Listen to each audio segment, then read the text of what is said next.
with Jared James Nichols. Took some time on NAMM Show 2019. Jared, thank you so much for having us. Blackstar, when did you fall in love with Blackstar amps? Oh man, hey, thank you for everything first off. You're welcome, always. It's awesome. Blackstar, I've been playing them for years now. It's still like a new company, right? 10 years.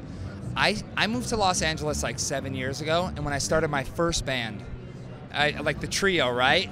The first amp I plugged into was a Blackstar. They were at the studio I was rehearsing at, right? And I fell in love with them right away. I've played like all their models, right? And then the first time I went to England, we got in touch with them, and they were the coolest guys ever. And, sure. Yeah, and I love the product, and then, you know, touring, playing with them all over the world, all over Germany. And, I know. Yeah, and then just last year at the Summer NAMM show, they said, hey, what if we do maybe a signature model? Yeah, of course, of course. So here we are today, man, and it's awesome. So tell us something about the HT20 and your signature model that goes along with that.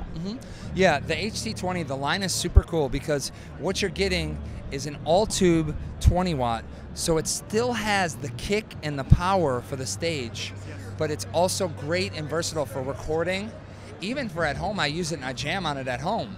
It's got a cool little power reduction switch, so when I'm at home I can do the 2 watt, turn it all the way up. I just love turning it all the way up.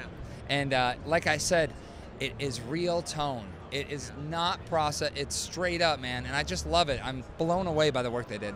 And as somebody who prefers like P90 pickups like you do, awesome sound. It's so versatile. EL34s, it's just so versatile. And the thing that I'm really big on is obviously volume and tone.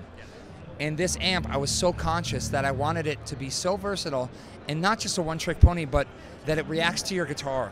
So whatever guitar you're going to plug into it, you're going to hear the guitar through the amp. You're not going to hear the amp with a guitar. You know what I mean? Yeah. And the cool thing is the cabinet, 212 vertical, and it has mismatched speakers.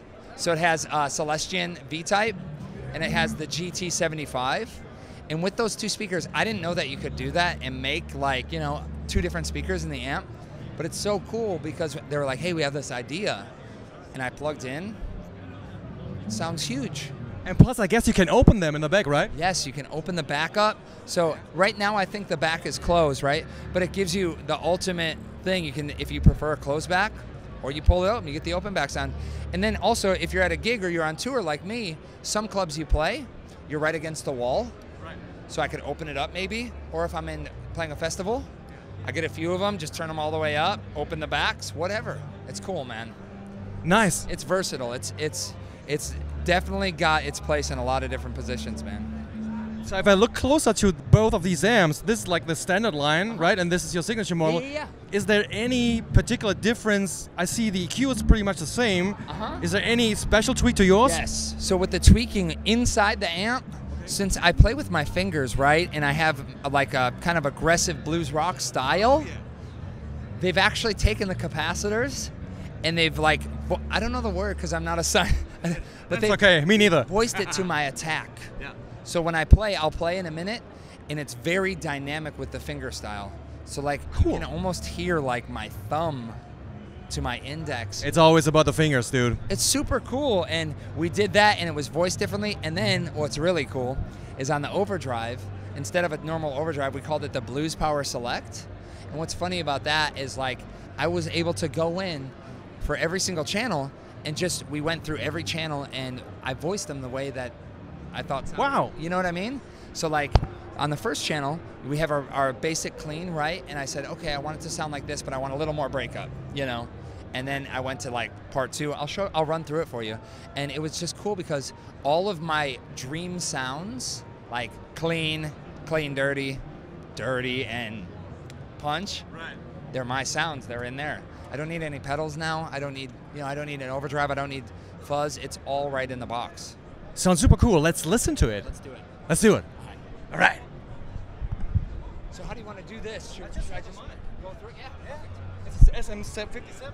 All right, cool. Yeah, just put it right there. Ready?